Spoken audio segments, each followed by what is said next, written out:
साथियों, जो हवा हवाई भाजपा जजप्पा सरकार है, आज हम सब साथी एक कोने से दूसरे कोने तक भारतीय राष्ट्रीय कांग्रेस और हरियाणा प्रदेश कांग्रेस के सब साथी हवा हवाई भाजपा जजप्पा सरकार से ठोस बेरोजगारी और युवाओं के मुद्दों पर तर्कपूर्ण सवाल पूछने के लिए आपके बीच में उपस्थित हैं।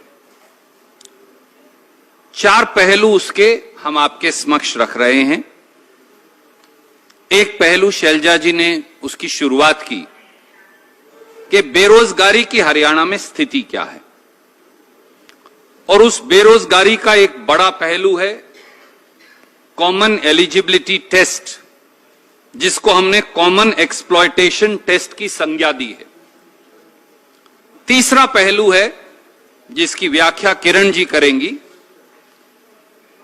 वो है कि किस प्रकार से पद रिक्त पड़े हैं या वापस ले लिए गए या फिर अदालत के पचड़े में डाल दिए गए। और चौथा पहलू जो हम आपके समक्ष लेकर आए हैं वो है कि हरियाणा के युवाओं की बजाय बाहरी उम्मीदवारों को मौका मिल रहा है, जिसकी चर्चा आपसे फिर शैलजा जी करेंगी। हरियाणा में बेरोजगारी का सबसे बड़े नासूर का सबूत और उसकी दर्दनाक कहानी कहने वाले वो 11,22,000 नौजवान हैं जिन्होंने कॉमन एक्सप्लॉयटेशन टेस्ट के लिए अप्लाई किया। साल 2019 से ही सीईटी के नाम पर हरियाणा के युवाओं को बेवकूफ बनाने की कोशिश की जा रही है। अगर मैं ये कहूं कि खट्टर और दुष्यंत जी की सरकार मिलकर हरियाणा के युवाओं के भविष्य की भ्रूण हत्या कर रही है तो शायद ये सच होगा। 2019 वाली सारी भर्तियां सीईटी में दे दी गई। 2021 में ग्राम सचिव और दूसरे पेपर लीक हो गए, उन्हें भी सीईटी में दे दिया गया।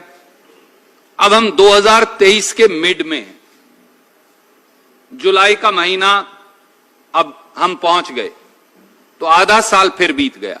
तो 19 से 23 तक का समय तो सीईटी करवाएंगे और उससे फिर पेपर करवाएंगे, इसी में लगा दिया। 11,22,000 बच्चों ने दरख्वास्त दी। 4 शिफ्टों में आखिर में एग्जाम हुआ, बड़े मोल तोल के बाद 5 और 6 नवंबर 2022 को। 10 जनवरी 2023 को रिजल्ट आया। रिजल्ट में 2,92,000 बच्चों को उन्होंने पास दिखाया।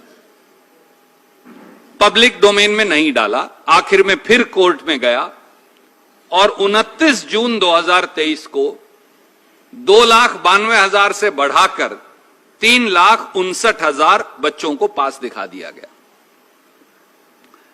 यह सीईटी का रिवाइज रिजल्ट भी उन 11,22,000 बच्चों से भी और 3,59,000 युवक और युवतियों से भी जो हरियाणा के हैं, उनके भविष्य से क्रूर और भद्दा मजाक है। युवाओं की जिंदगी से कॉमन एक्सप्लॉयटेशन टेस्ट, जिसे वो कॉमन एलिजिबिलिटी टेस्ट कहते हैं, उसके नाम पर जो मजाक हो रहा है, उसके 4 पहलू जरूरी हैं। पहला, सीईटी करवाने के बाद सीईटी में से केवल 4 गुना उम्मीदवार बुलाने की एक अजीबोगरीब शर्त लगवा दी। पहले सीईटी ले लिया, 3,59,000 या 60,000 बच्चे पास हो गए। अब कहते हैं केवल 4 गुना, जितनी पोस्ट है उसका 4 गुना बुलाएंगे। तो बाकी बच्चे कहां जाएंगे? फिर उन्होंने सीईटी क्यों दिया था? फिर आपने सीईटी एग्जामिनेशन क्यों किया था? फिर 11,22,000 से 3,59,000 शॉर्टलिस्ट क्यों किए थे? और पूरे देश की परिस्थिति क्या है, हमने ये देखने की कोशिश की। मैं ये कागज आपको भेज रहा हूं, ये उत्तर प्रदेश का है। यहां भी इसी प्रकार का एग्जाम है। 15 गुना बच्चों को बुलाया जाता है जो पास होते हैं। ये पड़ोस के राज्य राजस्थान का है, यहां भी 15 गुना बुलाए जाते हैं। अगर आप भारत सरकार का एसएससी भी देखो, रेलवेज देखो, बैंकिंग देखो, तो 12 गुना से 20 गुना तक एलिजिबल बच्चों को बुलाया जाता है। तो यहां 4 गुना की शर्त क्यों? और बाकी के युवक और युवती जो 4 साल मेहनत करके सीईटी पास करके आए हैं, वो कहां जाएं? दूसरा पहलू, अलग अलग योग्यता वाली सारी श्रेणियों के लिए एक ही सीईटी क्यों? मैं 12वीं पास हूं, आप बीए पास हैं, आप बीटेक हैं, आप एमटेक हैं, आप जूनियर इंजीनियर का डिप्लोमा किए हैं, आपने पॉलिटेक्निक से डिप्लोमा किया है, सबके लिए एक ही कॉमन सीईटी। तो आप एमटेक से लेकर 12वीं तक सबकी योग्यता एक कॉमन एलिजिबिलिटी टेस्ट से कैसे उसका आंकलन कर सकते हैं? यह अपने आप में एक विसंगति है। आपको अलग अलग श्रेणी के लिए अलग अलग सीईटी करनी चाहिए नेचुरली। आप एमटेक का और 12वीं का मुकाबला कैसे कर सकते हैं एक सीईटी से? तीसरा पहलू, सीईटी के पेपर में महानुभाव खट्टर साहब और महानुभाव दुष्यंत चौटाला जी और उनके स्टाफ सिलेक्शन कमीशन ने 63 ग्रुप्स और 401 कैटेगरी रख रखी। ग्रुप्स क्या हैं? कोई 12वीं है जैसा मैंने बताया, कोई ग्रेजुएट है, कोई एमटेक है, कोई बीटेक है, कोई पॉलिटेक्निक है, इत्यादि इत्यादि। और कैटेगरीज क्या हैं? 401, कोई एएलएम की है, कोई जेईई की है, कोई जेएससी की है, इत्यादि इत्यादि। अब क्या करना पड़ेगा? आपने उन सब बच्चों का एक सीईटी कर दिया, तो अब आपको इनको 63 ग्रुप्स और 401 कैटेगरी में बांटना पड़ेगा। मैं तो एमटेक हूं, मैंने तो इंजीनियरिंग पोस्ट के लिए अप्लाई किया है, तो हो सकता है मैंने 2 में अप्लाई किया हो, तो आपको मेरा रिजल्ट निकालकर वहां डालना पड़ेगा। तो अब 63 ग्रुप्स और 401 कैटेगरी में इस सीईटी के कॉमन रिजल्ट को बांटना है। भैया 2019 से 2023 4.5 साल तो बच्चों के यहां लगा दिया आपने। अब इस रिजल्ट को आप 63 ग्रुप्स और 401 कैटेगरी में कैसे बांटोगे खट्टर साहब? 10 साल और लगेंगे आपको। फिर आप त्रुटियां होंगी, फिर आप पोर्टल खोलते रहना, फिर त्रुटियां होंगी, फिर पोर्टल खोलते रहना। इसी हमारे यहां कहते हैं हरियाणा में खड़ी बोली में, गधी गेड़ में डाले रखना बच्चों को, घुमाते रहना उनको, बस नौकरी नहीं देनी। चौथा हिस्सा, अनेक बच्चों ने अपने आप में रिजल्ट ही डिफेक्टिव है, अब भी जो अनाउंस किया है वो पास ही, वो चल ही नहीं सकता। बहुत सारे बच्चों ने, युवाओं ने सोशो इकोनॉमिक कैटेगरी के नंबर मांगे, उनको दिए नहीं, तो उन्होंने पोर्टल पर अप्लाई किया, भैया मुझे देने चाहिए, मैं एलिजिबल हूं। कई बच्चों ने गलती से ले लिए थे, उन्होंने कहा मेरे डिलीट कर दीजिए। जिनके हटाने चाहिए उनके हटाए नहीं, जिनके जोड़ने चाहिए उनके जोड़े नहीं। वो सब दर दर की ठोकरें खा रहे हैं। तो सीईटी चलेगा कैसे? फिर नौकरी कैसे लगेगी? पांचवां पहलू, इकोनॉमिकली वीकर सेक्शन और एक्स सर्विसमैन कैटेगरी के बच्चों को, युवाओं को जनरल कैटेगरी में डाल दिया है। अब वो रोते फिर रहे हैं कि भैया मैं तो ईडब्ल्यूएस में आता हूं, मैं एक्स सर्विसमैन में आता हूं, मैं तो एलिजिबल ही नहीं रह जाऊंगा, मुझे रिजर्वेशन का फायदा नहीं मिलेगा, मुझे वहां डालिए। पर आपने तो रिजल्ट डिक्लेयर कर दिया। अब आप फिर पोर्टल खोलेंगे, फिर पोर्टल खोलेंगे, 10 बार तो पहले खोल चुके, तो ये रिजल्ट फाइनल कब होगा? छठा पहलू, सीईटी के प्रश्नों के जवाब ही गलत थे।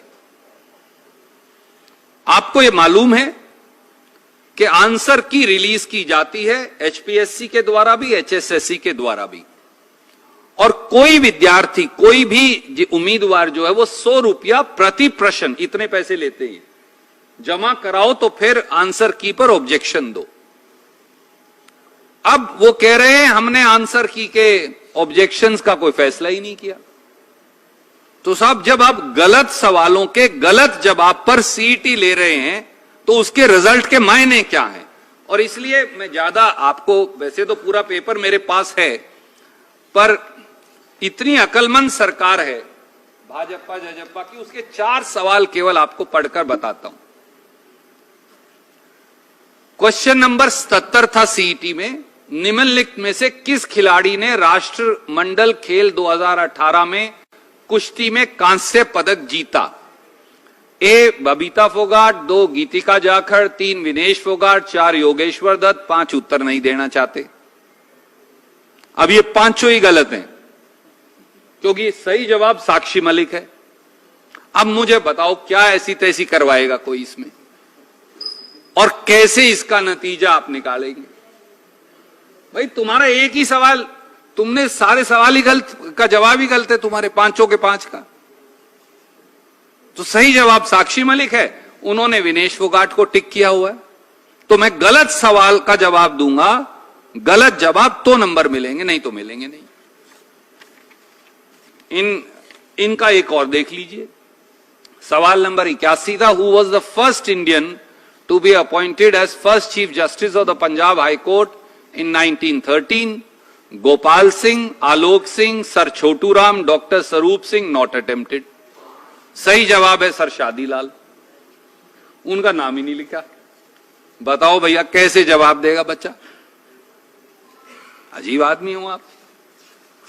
एक सवाल और मैं सैंपल के तौर पे दिखाता हूं। विश्व पर्यावरण दिवस की वर्ष 2022 की विषय वस्तु यानी थीम क्या है? स्वच्छ पर्यावास, स्वस्थ पर्यावास, सभी के लिए समावेशी विकास, अंतर का ध्यान रखें, न किसी को और न कोई स्थान पीछे छोड़ें, समावेशी विकास, सतत विकास। उत्तर नहीं देना चाहते। अब जवाब है ओनली वन अर्थ, वो इसके अंदर ही नहीं लिखा। तो क्या करेगा बच्चा भैया? क्या लिख के दोगे? कहां जाए बच्चा? वो इसके अंदर है ही नहीं, ऑप्शंस भी नहीं। एक और लास्ट में आपको पढ़ देता हूं। महाभारत में हरियाणा को डैश कहा गया है? बहुधनक, जय संहिता, हरिधाम, कृषिधाम। उत्तर नहीं देना चाहते। जो महाराज खट्टर साहब और दुष्यंत जी हैं वो कहते हैं कृषिधाम कहा गया है। कहा गया है बहुधनक, a land of riches and a land of plentiful grains. अब आपको महाभारत की जानकारी नहीं है भैया, क्यों ऐसे सवाल पूछते हो? जरूरी है खट्टर साहब वो पूछना जिसका जवाब ना आपको आता, ना दुष्यंत चौटाला को आता, ना चेयरमैन एचएसएससी को आता। क्यों बालकों के साथ इस प्रकार का व्यवहार कर रहे हो? अब जब आपने इनके जवाब ही करेक्ट नहीं किए आंसर की में एक और नोटिस लगा दिया, 1000 रुपया और भरो फिर ठीक करवाओ। क्यों करें भाई? बेवकूफी आप करें, छल आप करें, कपट आप करें, धोखा आप करें, अभिशाप आपकी सरकार बन जाए। 11,22,000 बच्चे यानी 40 लाख हरियाणा के लोग समेत परिवारों के वो बेवकूफ बने। तो किस प्रकार से भर्तियां होंगी जब ये इस प्रकार का सिस्टम है?